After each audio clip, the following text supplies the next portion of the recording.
From the home of the codebreakers and the birthplace of modern computing, this is the Bletchley Park podcast. Welcome to the July 2026 episode of the Bletchley Park podcast. Focus on Asa Briggs. Lord Asa Briggs, the Keighley-born historian of the Victorian age and of broadcasting, served most prominently as vice-chancellor of the University of Sussex and later Chancellor of the Open University.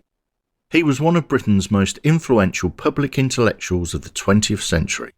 Lesser well known, however, is the formative period he spent at Bletchley Park between 1943 and 1945. Arriving somewhat after the time of pioneering codebreaking, Asa found a mature Hut 6 working efficiently and at scale. His insights into the work, as well as the social life at Bletchley Park, documented through contemporary diaries and letters, as well as later writing, reveal much about the experiences of the rank-and-file codebreakers in the Bletchley Park Intelligence Factory. Bletchley Park's research officer, Dr. Thomas Cheetham, is joined by Adam Sisman, author of the Indefatigable Asa Briggs, to focus on the life of this era-defining figure. This episode is interspersed with an interview we recorded with Lord Briggs on one of his last visits to Bletchley Park.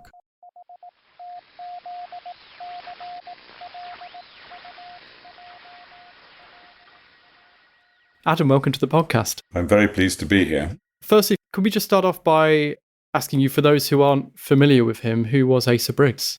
Asa Briggs was basically an academic. He was born in Yorkshire in the town of Keighley, near the Yorkshire Moors in 1921. He was outstandingly clever, so much so that although he got a place at Cambridge to read history and emerged 3 years later with a first, he also had, unknown to his tutors, enrolled at the LSE to read economics and got a first in that simultaneously. And after his studies, he was called up into the army and after a hiatus found his way to Bletchley Park. Later on, after he was at Bletchley, he became a well-known historian and academic and a founding father of Sussex University and of the Open University as well. In many ways, the start of his career comes out of Bletchley Park, and it's a formative period in his life, and that's obviously what we're going to focus on today. Yes, interestingly, he referred to Bletchley as my second university, and he learnt things there that perhaps he hadn't learnt at Cambridge or the LSE. So he'd been at Cambridge just before the war, in the early part of the war, is that correct? Exactly, yeah. And in fact, his admissions tutor, he was only 16 when he went up to Cambridge for an interview, said, "You're just a baby, Briggs, but I'm going to admit you because there's a war coming and it's best that you get your studies done before you went in uniform." But what I find really interesting is that interviewer was James Passant, wasn't it? It was. And he ends up working at Bletchley on commercial code breaking. Yes. And he's one of a number of names that we hear about in the biography of people who go off and do code breaking during the war. I think Briggs's college, Sidney Sussex, was overrepresented at Bletchley. Quite a number of Sidney Sussex alumni played prominent or less prominent roles there. In fact, the way in which Briggs got to Bletchley, there's some doubt about, but it seems to have been that a fellow undergraduate had preceded him there, with whom he used to play bridge, a chap called Howard Smith, who later on became a diplomat and served with MI5, and I think became head of MI5, did he not? I believe he did, yeah. Yeah. Anyway, Howard Smith, with whom Briggs endlessly played bridge in 1939, 1940, had got to Bletchley, and he seems to have said, I think, had recommended Briggs as another recruit. But his route in is actually a little bit more convoluted than that, isn't it? Because even though he's in that group of people, it's not a simple matter of just plucking him from the university. That's right. Originally, he had been interviewed by C.P. Snow, who was an academic at Cambridge, later best known, of course, as a novelist, but he in fact was a chemist, I think. And Snow had some kind of role, I think called Director of Scientific Personnel, in recruiting clever people for the war effort. And Snow originally seems to have earmarked young Asa Briggs for work in radar, but that didn't come off for one reason or another. And Briggs found his way, first of all, in the Royal Corps of Signals and then later in the Intelligence Corps, and quite quickly into Bletchley. But I want to talk a bit more about that Royal Corps of Signals work as well, because he was actually trained as an intercept operator, was he not? Yes, he was, which gave him some practical know-how, which was arguably useful in his code breaking, because, what they were doing was trying to work out what people like Briggs were encrypting on their Enigma machines. So he had some idea of what the person at the other end, the person who had originated the message, the signal, was actually doing, and what it felt like to be doing that.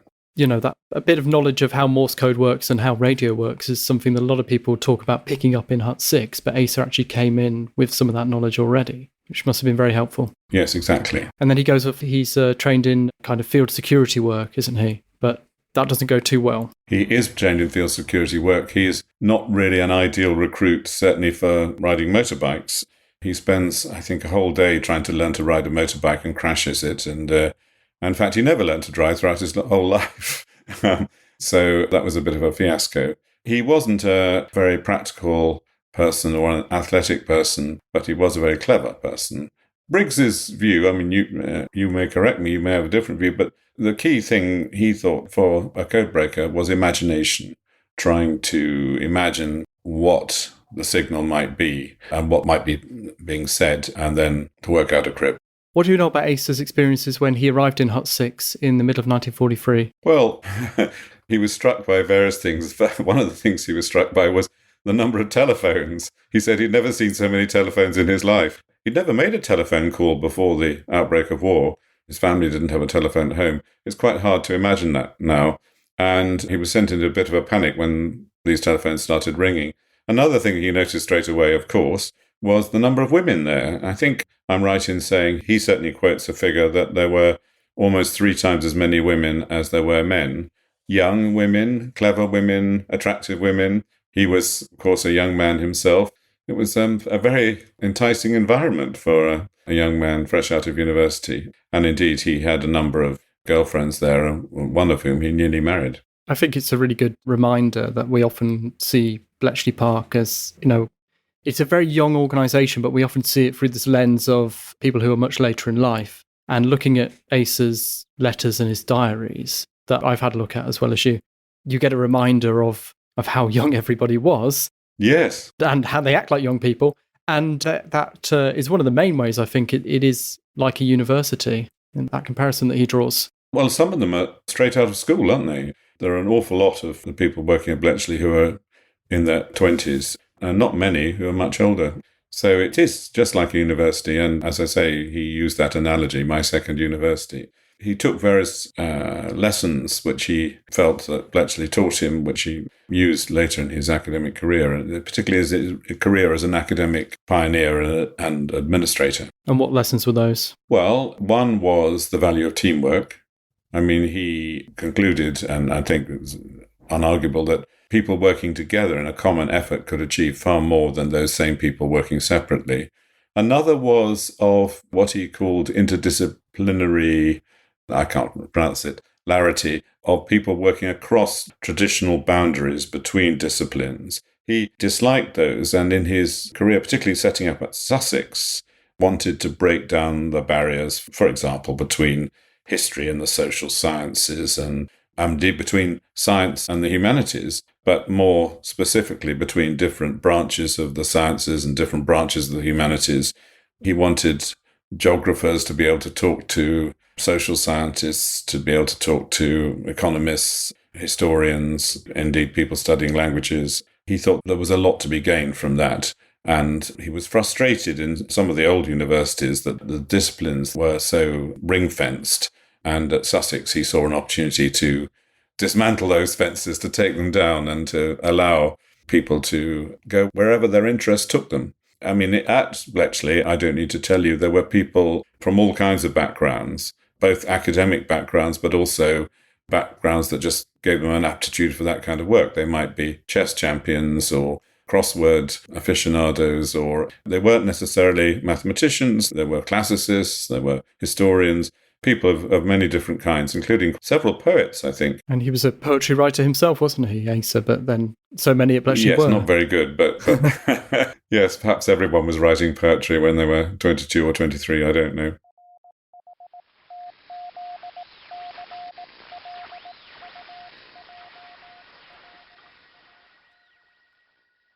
I'm delighted to be back in the house, Bletchley Park, which I've known for a very long time indeed, and the history of which I've studied before there's anybody from Bletchley here at all, the story of the Montefiore family. It's an eccentric house, and my memory of Bletchley as the years go by tends to concentrate myself on eccentrics who were here. And one of the biggest of them was Josh Cooper, who moved on to GCHQ. In my new book, which has just come out, which is called Loose Ends and Extras, I chose Loose Ends because it came from a very popular radio programme, Ned Sherrin's. And I knew Ned Sherrin well, and I felt that I wanted to do justice to his memory. In the book, I have got chapters on the First World War, which I still call the Great War. I think it's very different from the Second World War. And I found that writing that chapter was immensely interesting. And my son very kindly drove me over to the Somme, under the tunnel, which I'd never been under before. And when I got to the other side, I recognised at once all kinds of places which I had seen when I was a boy, because I first went there in 1934, which is an immensely long time ago now. And I stayed in a house by the sea at a place which nobody knows called Ult, which was on the Channel coast. And I looked back at the holidays that I spent there with the family with whom I stayed. And I'm all in favour of real family visits and not just getting involved in a school party going on a trip. Proper exchange. Yes. I found Ult most interesting, and I'm very glad that my son took me there, and we had the best oysters I'd had for a long time, and I love oysters.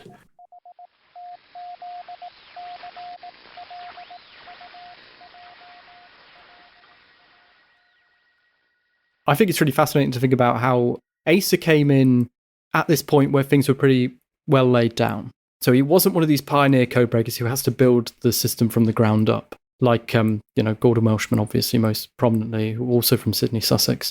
So he comes in and he sees these systems in place, but you can only imagine someone of his nous would have looked at the system he was in the middle of and kind of unpicked it in his head and been thinking about how all these pieces are fitting together and how they must have been put together in the years before he arrived.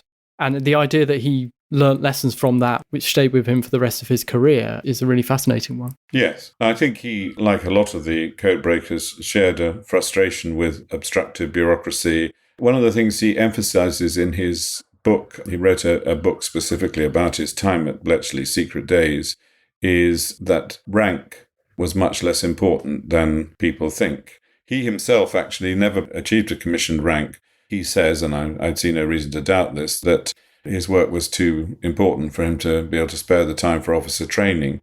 He was promoted as a non-commissioned officer and eventually became apparently the most senior warrant officer rank available. He became a regimental sergeant major. And there's a story, an amusing story of his going to be interviewed late in the war for a position at Worcester College at Oxford.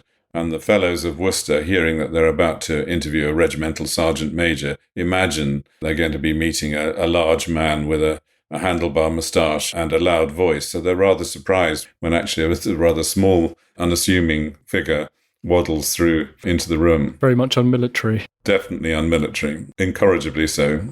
This is, again, quite common. I think being a regimental sergeant major is slightly exceptional, but people being promoted to get them the pay they deserve, despite them really being essentially civilians, pretty typical for Bletchley. He was under pressure from his family, who couldn't understand why he hadn't got a commission.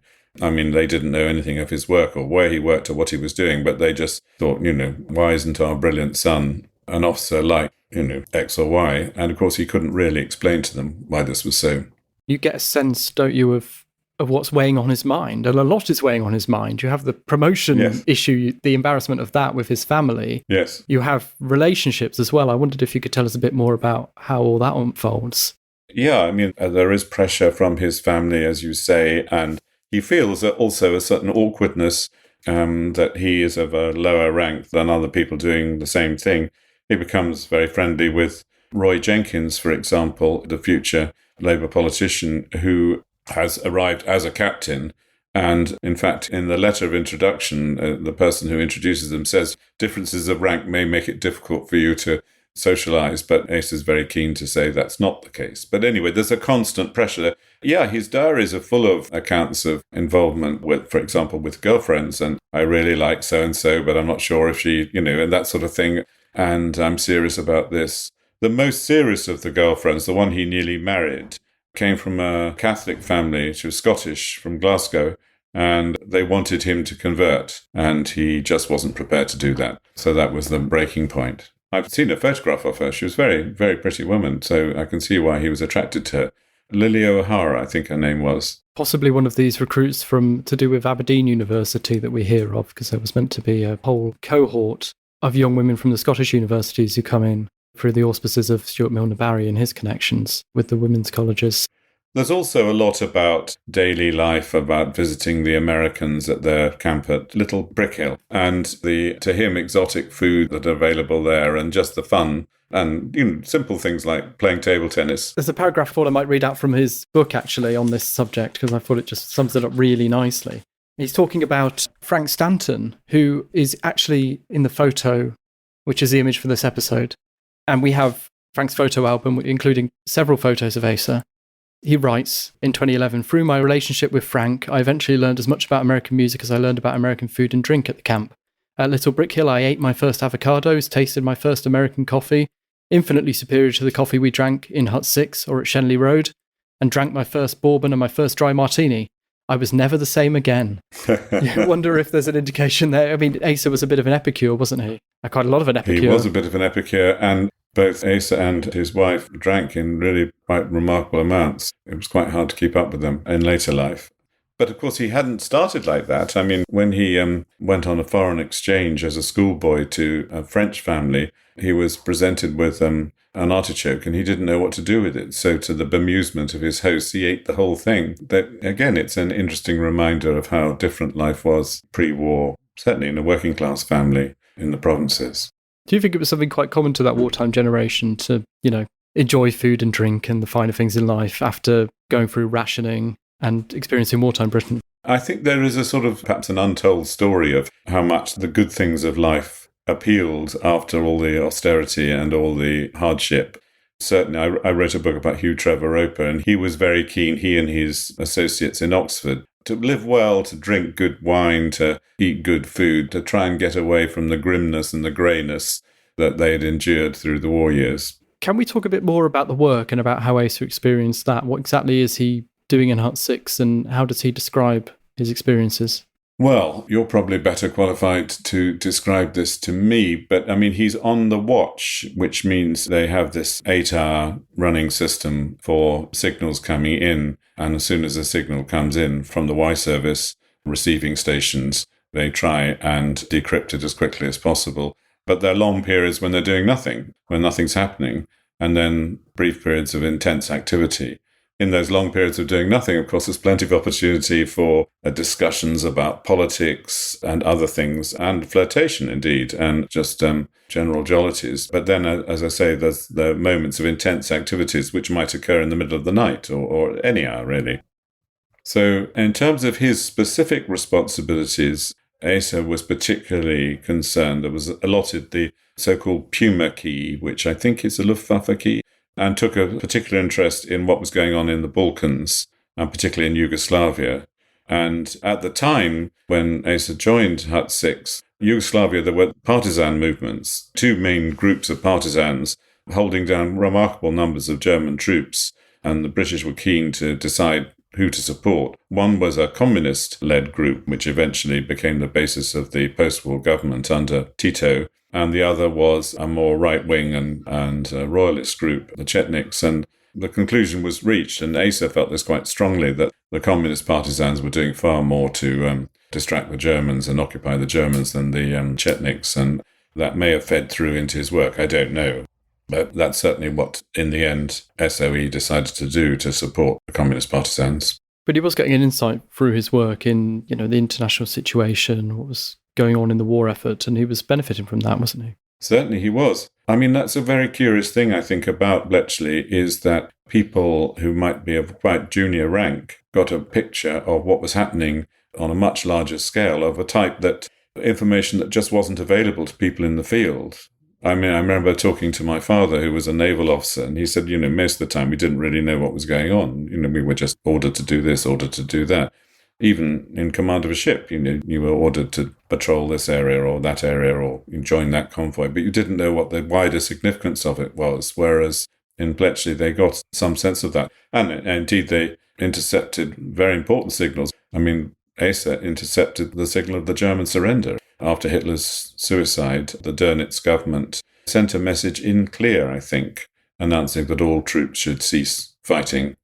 He happened to be on the watch when this signal came through, and obviously a momentous signal. I was interested to read in the biography about this other project that Asa's working on while he's at Bletchley, which is this publication on peacemaking. Can you tell us anything about that? Yes, it was something set up with David Thompson, who was a young tutor at Sydney, Sussex. And there was a third author whose name temporarily escapes me, who was a Middle European living in England, in exile in England. It's called Patterns of Peacemaking, and the idea was to study efforts to make peace and what happens and what's successful and what isn't successful. And this was very much on people's minds because, of course, there was a general view that Versailles had, in fact, not worked and had led to the Second World War, and that people were very anxious to avoid that happening again at the end of another ghastly global conflict.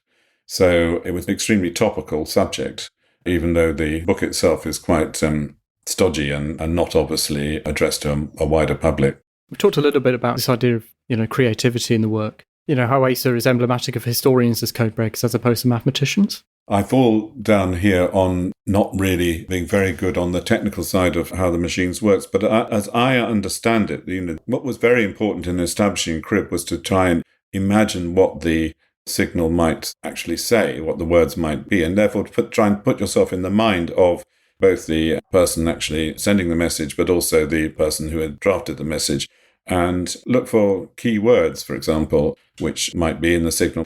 Once you've got a word, you've got the beginning of a crib. So Asa argued, you can argue against this or not, but historians are used to doing this. I mean, one of the things that historians do is they look at documents from the past and they need to understand the significance of the document.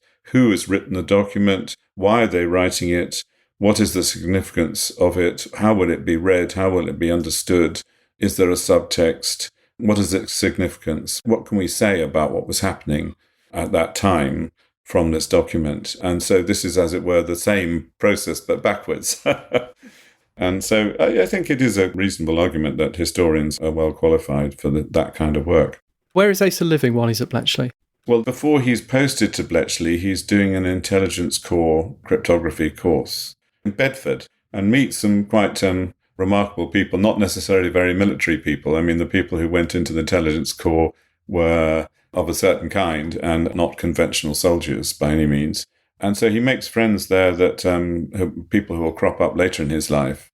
As a curious thing, actually, Asa, as a boy, invented his own language, which he called Aotics, and then invented a code for that language. I don't think the authorities at Bletchley knew this when he was posted there, but it could arguably have given him a bit of useful background. He obviously had an aptitude for that sort of thing. Like a lot of clever children, he lived a lot in his imagination as a boy and created his own kind of worlds, including his own, for a brief period, had his own newspaper, which he published. And he was multilingual as well, wasn't he? He was multilingual, yes.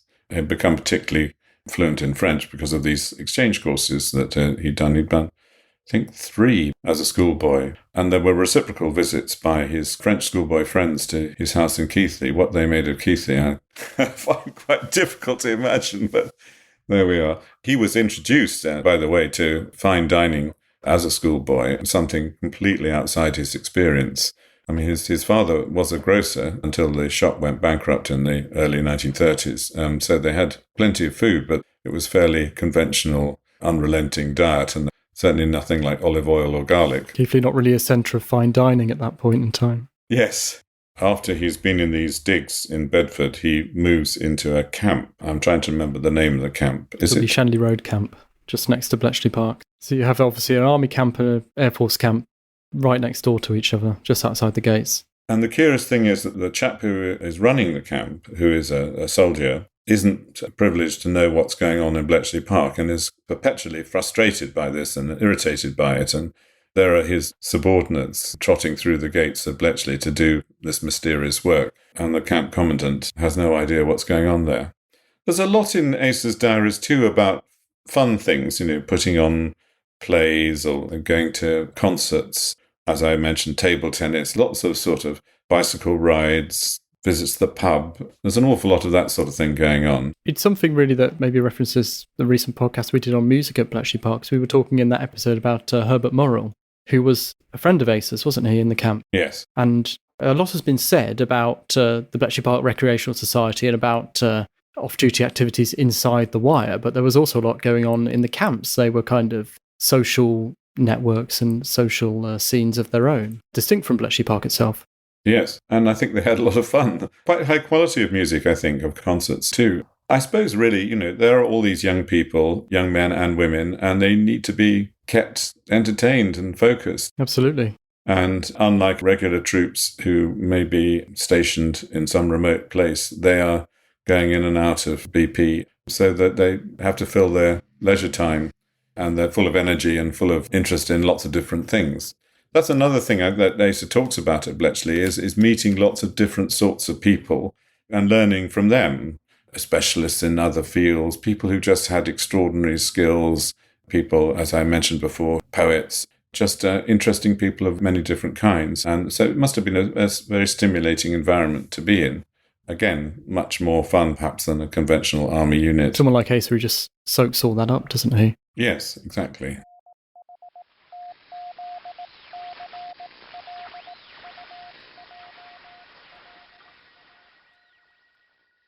I haven't really changed my tastes or my views all that much since I was at Bletchley.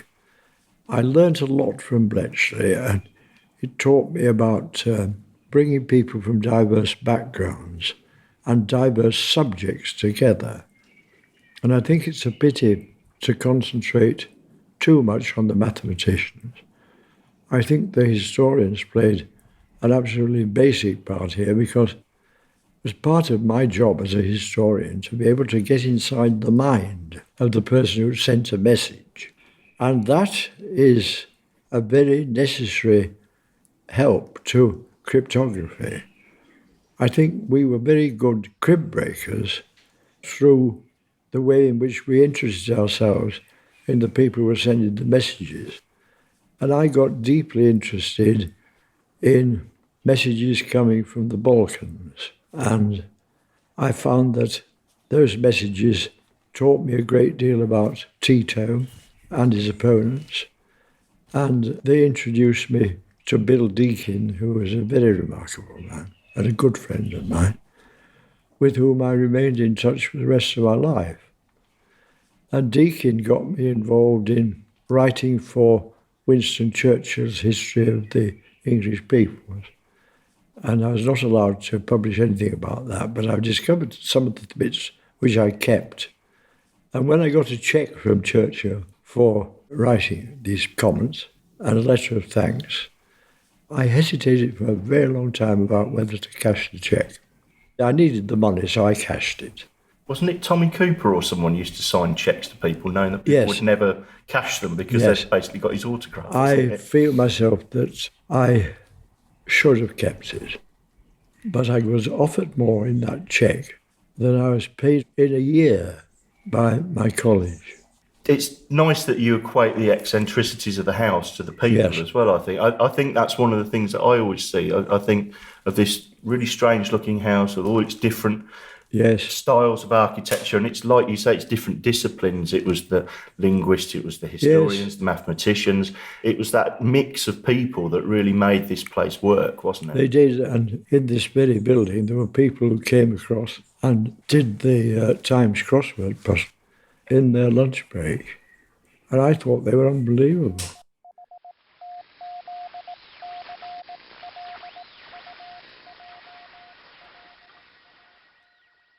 Can you tell us about what Asa got up to just after the war as he left Bletchley Park? In fact, Asa had a job lined up as a fellow of Worcester. By a strange series of accidental causes, he was taken up by one of the senior tutors he got to know and taken up at Worcester, and then courted to apply for a fellowship there, and went, as I said earlier, to meet the fellows as a regimental sergeant major. And so he had the offer of a job there already and was able to get an early discharge. As you know, quite a lot of people at the end of the war were kept hanging around for months and months and months, but he was able to start at the beginning of the Michaelmas, which is the autumn term at Oxford in 1945. At the end of the war, there's a bit of winding up. It's slightly complicated, and there's an incident where he has to take a unit of troops to London for some kind of training course. Asa has to march them down the Marylebone Road, and the thought of Asa Briggs apparently was pretty disorganised and a bit shaming. The thought of this incident is quite amusing. When that's all over, he gets his discharge papers. There's an emotional scene with the commandant of the camp who advises him to beware of women. Is this the same commandant who'd been at Bletchley, Colonel Fillingham? Colonel Fillingham, exactly. And then he goes off and he goes to some kind of centre where he's demobbed, yes. I think it's somewhere near Aylesbury that he goes. Anyway, he sort of changes out of his uniform, changes into this suit. I think he's given 2 suits, actually. Doesn't he also get a hat that he doesn't wear? Yes. A hat that he never wore, apparently. Yes. And he's a civilian. And off he goes to Oxford. So a fairly smooth transition to civilian life for Asa, if not for everybody else. A very smooth transition to civilian life. And it's quite curious because he arrives there at this very small college. There are only about a dozen fellows, most of whom are much older than him, one of whom has been there, I think, since the late 19th century. And he's somewhat appalled by their lack of interest in the great global conflict that's been going on, but he has to keep his mouth shut a lot of the time. He quickly makes himself a useful member of the college. And then the old provost of Worcester eventually is persuaded to retire in his mid-80s, and a new provost is elected. And this is J.C. Masterman, who had been involved in intelligence work in the war, and I think he was chairman of the Double Cross Committee. And so this is in many ways a relief for Asa, because with Masterman, when they're in private together, they're able to talk about things that he's not able to talk to anyone else about. And actually, Masterman's secretary had also been at Bletchley Park, so that's another kind of contact for him. He goes to Worcester, and he stays there almost 10 years, and then he's offered a chair, very early age again. I mean, he's in his mid-30s at Leeds, and he goes to Leeds, which is very close to where he comes from, like going back home.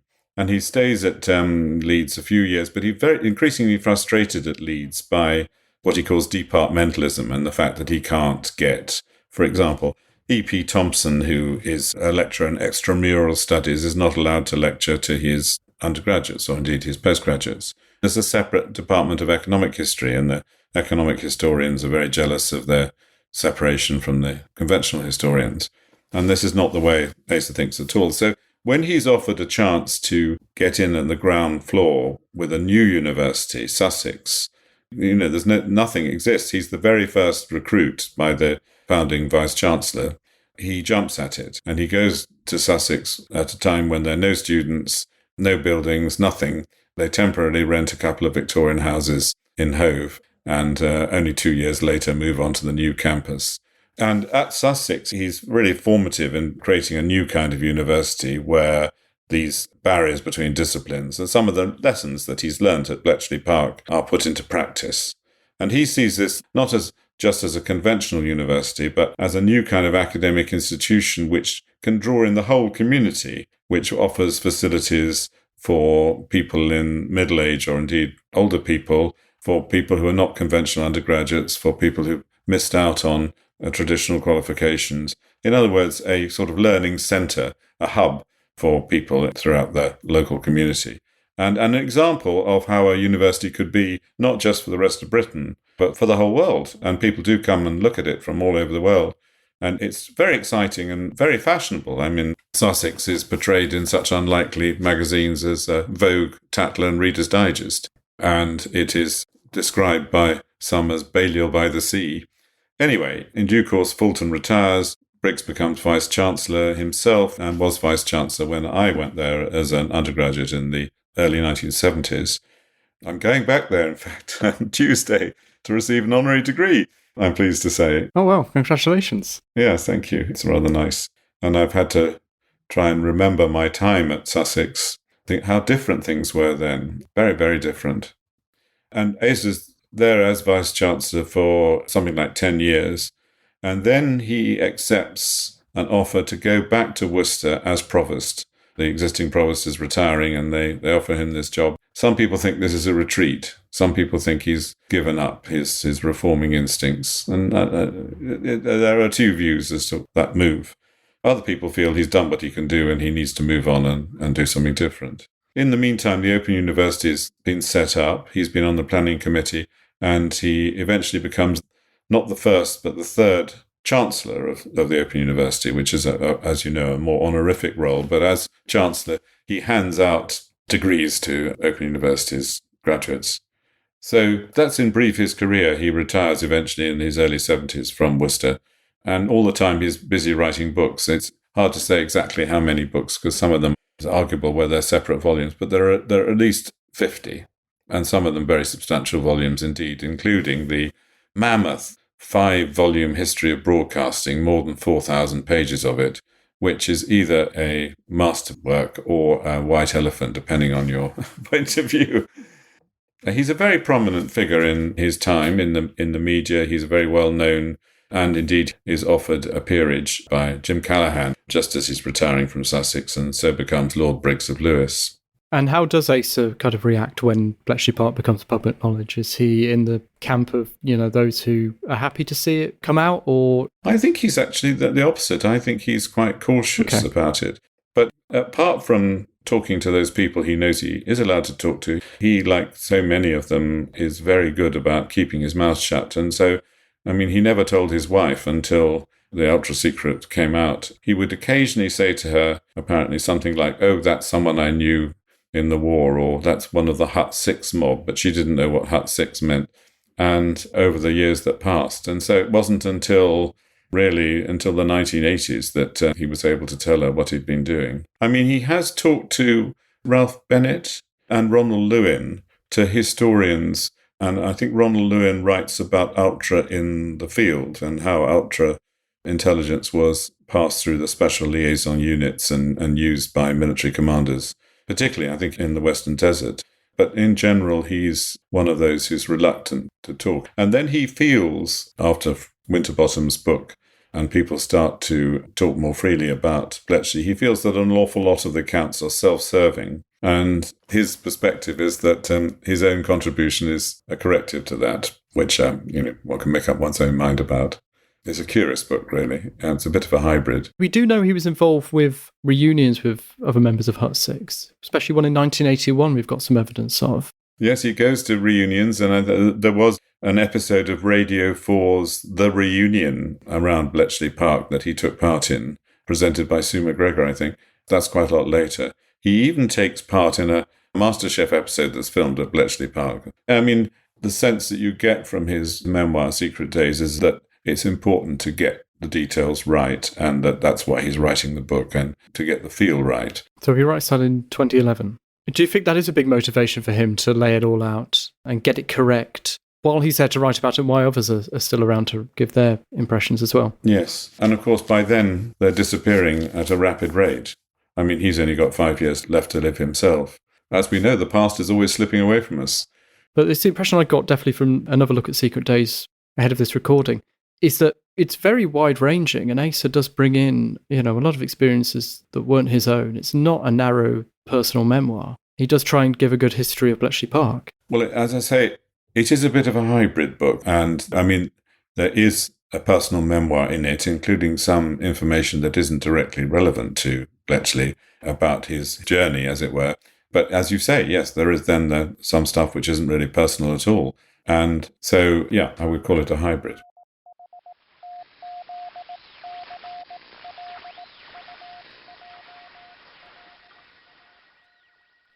I arrived just after Block D was completed, And there I had a very interesting 2 years because we were there for D-Day, and I was very much an admirer of the man who ran the watch in Sussex, John Manistee, who had been at Marlborough, which was a school which sent a lot of people here. And after the end of the war, he became a housemaster at Winchester. So I used to go and stay with him in Winchester. And of course, he's one of the few people I could talk to about intelligence. My wife knew nothing about. People would occasionally say to me, "What was it like in Hut 6? Or do you ever go back to Hut 6? And she'd say, "What is Hut 6? And I couldn't really probably tell her. I wasn't really bound by secrecy because I'd signed the Official Secrets Act. I believed myself that it was very important not to give away what we've been doing because it was important to winning the war. And I was a bit uneasy when people began to write about the secrets of Bletchley, to tell the truth, even long after the event. By that time, I had actually told my wife that I'd been breaking codes at Bletchley. And also, we went to Woburn Abbey several times. And I met people there I'd known when political intelligence was in Woburn Abbey. I knew rather more of that during the war than most people who were working at Bletchley. How did you feel when Winterbottom's book came out? Well, I thought it was a good thing that it come out, but I think it was a very bad book and full of mistakes. Yes, obviously there's the Coventry myth has grown from that book, hasn't it? And also, he didn't understand the bomb. He didn't really understand anything, to my mind, about the way that Bletchley really worked. I did know Ronald Lewin very well, and I did feel that by the time he was writing, I could really talk to him about Bletchley. And I knew him very well through the BBC. I never expected, of course I should say, when I was here, that there would be an open university in Milton Keynes. Well, when you were here, it was a tiny village, wasn't it? It was a tiny village. I did know Newport Pagnell very well, and various bits and pieces of what has become Milton Keynes complex. But I find that when I go round the district now, places come to my mind. And I do remember we didn't have to do much military work when I was at Bletchley, but I do remember very clearly on one or two marches seeing all the blackthorn out in all its beauty, and I'd never seen any blackthorn in the north of England where I was born. So that even the landscape round Bletchley, with about enormous numbers of brick chimneys, really was a change for me. Thank you so much. Well, that's some lovely memories there as well. Yes. Thank you very much, sir. Well, good to Thank do you it. for your service.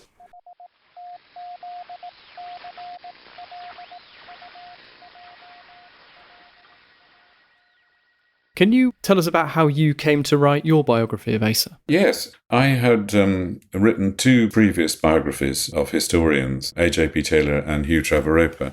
I don't know of anybody else actually who's written two, let alone three biographies of historians. And I found subsequently that Asa mentions this in one of his memoirs, because I was an undergraduate at Sussex University when he was vice-chancellor there. And he mentions my name, rather to my surprise, as the author of two well-regarded biographies. Well, one of the odd experiences about getting older is you do come across yourself from time to time in archives. And I had an example of this when I was working on the Asa Briggs biography, which was finding a diary entry of his where he's discussing in the diary whether someone might write his biography. And he says in this entry, words to this effect, "If someone is to do it, I imagine it will be Sisman." And of course, that was quite a moment when I came across that. So I was approached by another historian who said that the family, the Briggs family, after Asa's death, were looking for someone to write his biography. I got in touch with Asa's widow, Susan, and went to stay a weekend at the house in Lewes, and I was able to see the archive in the cellar there, which I must say was a very daunting experience, and it's very much unsorted and in a muddle and enormous. There's a cellar full of shelving with box after box after box. And that's reflected in your book. I mean, very little of it really is about Bletchley. That's what we're focusing on today, but there's so much more there. Oh, yes. I mean, he was there's a very wide-ranging individual, and One of the interesting things about him is that he's part of that group of left-leaning post-war. He could easily have been a member of the 1964 Wilson government. And in fact, most of the members of the cabinet were his contemporaries and personal friends. Even the Prime Minister himself, when he writes to Wilson, he writes, "Dear Harold." But people like Roy Jenkins, Tony Crosland, Richard Crossman, they're all personal friends of his. And he did narrowly avoid entering politics in 1945, isn't that right? Yes, he was on the list. There was a sort of list for constituency Labour parties to select, and several did ask him if he would stand, including at least one eminently winnable seat.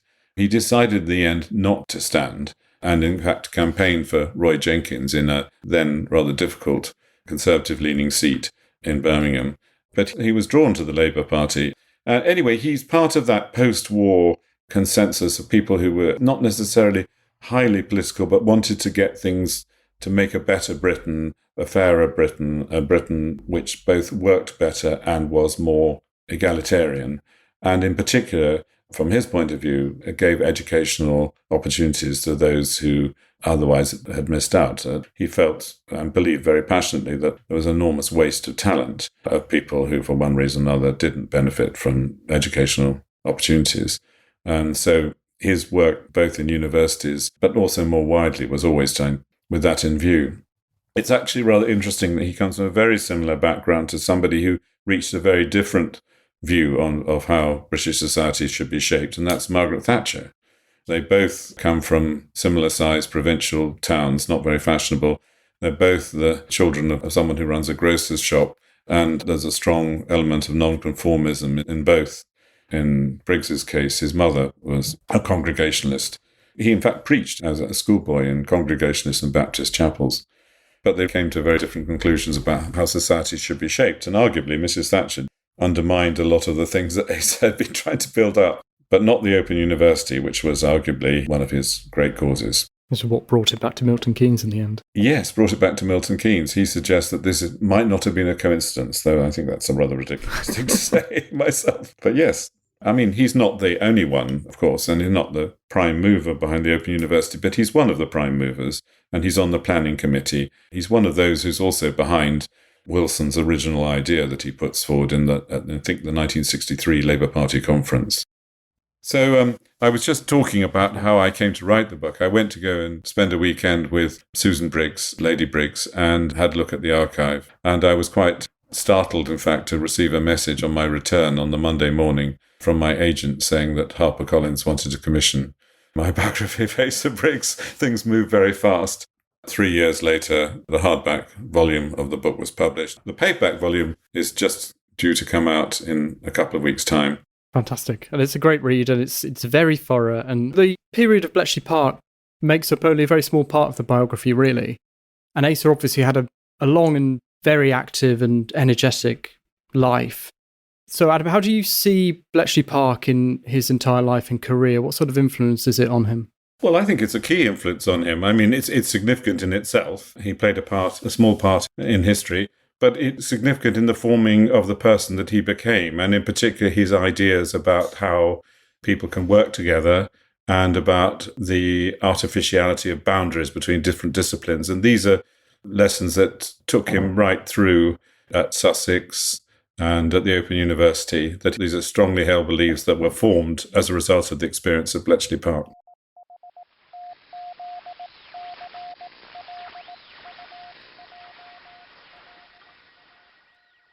Thanks to the paid and volunteer staff, visitors and veterans who took part in this podcast. To find out more, go to bletchleypark.org.uk. You can follow Bletchley Park on Twitter, Facebook and Instagram. This podcast is produced for the Bletchley Park Trust by MC Fontaine and supported by Audioboom. If you like this podcast, please leave us a review on iTunes.